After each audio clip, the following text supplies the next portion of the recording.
it'll be undeniable. That's the entire point. Okay? Right? Just keep making it. Right? I'm not going to go back on anything I've said. Keep making it undeniable. Keep making your life... Too loud? It was a bit too loud. There's a bit of popping in the last video, wasn't it? Whether it's fine. I always get obsessed about the microphone. Bloody... Keep making it undeniable. That's the ultimate point. So if you haven't seen my other videos, you do the thing while you're doing the thing, right? You don't do what makes you better. You do the thing that makes you better at being better. What am I talking about? That's kind of the entire fucking point. But it works. The question isn't, is it true, right? So we're all stuck validating stuff in the West. The question is, does it work? Yes, it works. Let's start doing it. So if you can get yourself into a position... So life's shit. It seems like all the jobs are bullshit. It seems like you're just stuck at a dead end, and there's no way out with capital. There's no line of flight, right? Capital, this entity, has sort of totalized everything. Let me close my window because I don't want people to hear this magic.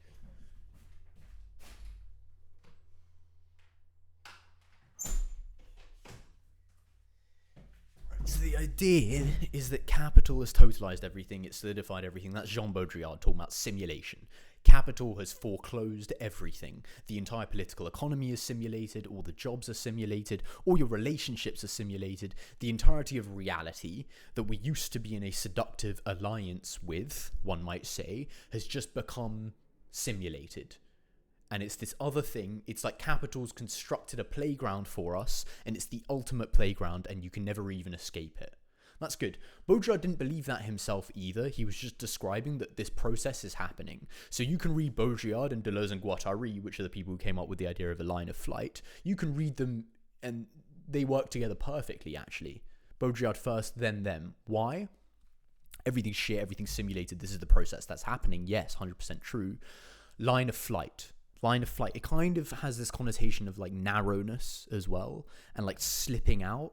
Right, so slipping out from the playground that capital's constructing, and it leaves these little trapdoors because it's remarkably hard. It's remarkably hard to keep someone who's genuinely intelligent, and there's a very specific definition of intelligence that I'm using here, which we can get into later. It's remarkably hard. Fuck it, the mic's fine. To keep someone who's intelligent caged, right? Genuinely intelligent caged. Humans can be genuinely intelligent. We still have that capacity. So capital has to like really play a careful game here, and it kind of can't help but exposing itself in little chinks here and there. So those are the lines of flight. Find the chinks in the armor that capital's creating around all of us. And there's ways, and the way that you do that is by making it undeniable. And the way you make it undeniable is you do the thing that you're talking about while you're doing it. So you're not being like, oh, there's this great thing. Like, you know, it's the difference between describing a drug to someone and them actually doing it. You can't describe, you know, if you've ever done any sort of drugs, you can't really, even caffeine, you can't really describe that weird stimulant effect. But if you've done harder drugs, you definitely know that as well. You can't describe it. You try and like say whatever words, it's not going to work. It doesn't matter how eloquent you are. So it's like that. But these people figured out a way to do it with writing specifically, actually, and with words specifically, so that you can imbue your conversation and you can imbue your writing with such energy that it literally rubs off on the other person by osmosis. There's this weird thing in the universe where you can actually have the words that you're saying be more than just like auditory signals, which then like vibrate the cochlea, which then like set off these neurons in the brain. Forget all of that. Those are all models. Read Jean Baudrillard first. Forget all of that. We're done with that. Somehow, what I'm feeling, I can genuinely put the right words to, and it can actually imbue into you through osmosis the same feeling. It's incredible. It's wonderful. And if you've ever done mushrooms with someone, I've never done mushrooms in my life, but I've heard that people who do mushrooms together, they feel the same like emotions. They don't even need to say words. They don't even need to say words. One of them becomes anxious, the other becomes anxious at the same time, and then you look at each other and you're like, is that you or is that me? Like, who's the one getting anxious? Right? You realize that everything's connected, and they don't want you to know that, right? Because that's how they actually got rid of like tribalism, and don't just think like goo goo gaga stupid cavemen, but like tribalism in like the rich, seductive alliance that tribes had with nature and reality. That's how they got rid of it. That's how they socially atomized all of us. That's why we're all now individuals in neoliberal society who now need to all purchase our own separate things. Mighty convenient, isn't it? But it's just not true. It's just not true. But we've got a bunch of models in our heads. And those models are dopamine. Those models are neurons firing. Those models are like, all of those models work to convince us that it is just this single individual body with this single individual brain.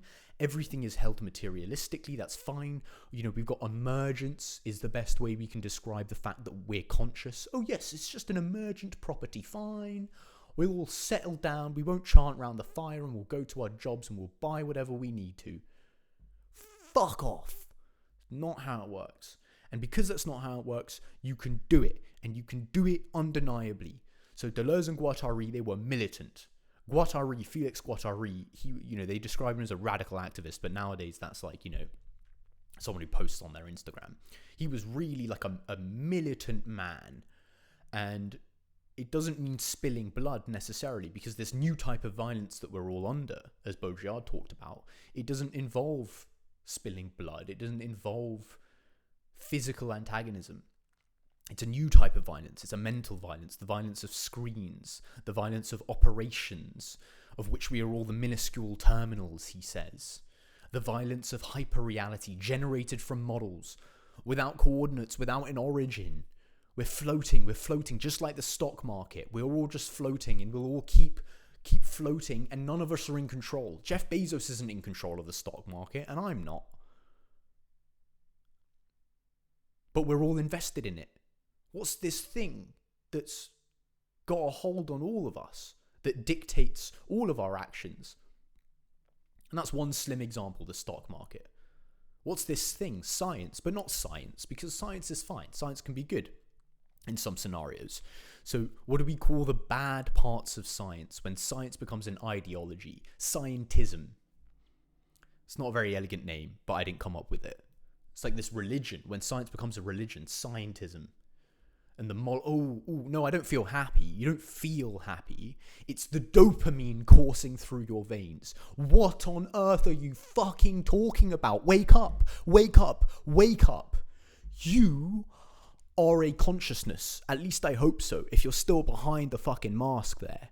There is no model on earth that can describe the fact that you're a consciousness. It's scary. It's weird. It seems just like it shouldn't be the case, but it's also wonderful, and you can do really cool stuff with it once you realize that you're not just this machine that science tells you are. Okay, so we were going to return back to the definition of intelligence. I'm reading this book, Intelligence and Spirit, by Reza Negarestani, but he uses old philosophers. People have talked about this for ages. The general idea, right, is that there's consciousness, which is sentience, and even animals are sentient. You're aware of your surroundings, right? You're aware and you're reacting to things. Okay, cool. What do we have that animals don't? That leads me to babble into this mic and like I'm having this nervous breakdown. Sapience, Homo sapiens. The forefathers named us so that we would fucking remember, but none of us fucking remembered. Sapience is this ability, if you go on the wiki, it's like apply experiential tacit knowledge. Like tacit means you can't really talk about it. Someone who's taciturn doesn't speak very much. Experiential tacit, you can't even fucking talk about it. You can't make a model out of it. You certainly can't write a scientific paper about it. It's all of that stuff. That's actually sapience, and sapience is like wisdom, comes from like some etymological cousin for wisdom, probably, I think. But, it's that idea. And so I do this because it's self-reflexive. So the whole point of Intelligence and Spirit, which is this book I'm reading right now,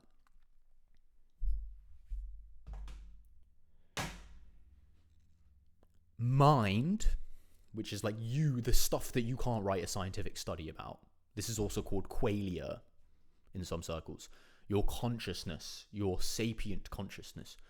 Mind can become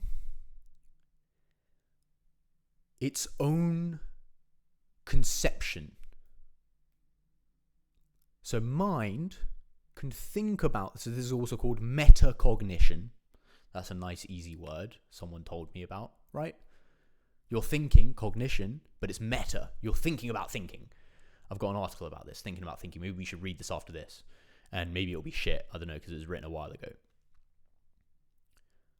So mind can think about itself. And because of that, it can come up with a conception, an idea of itself. Sort of a blueprint.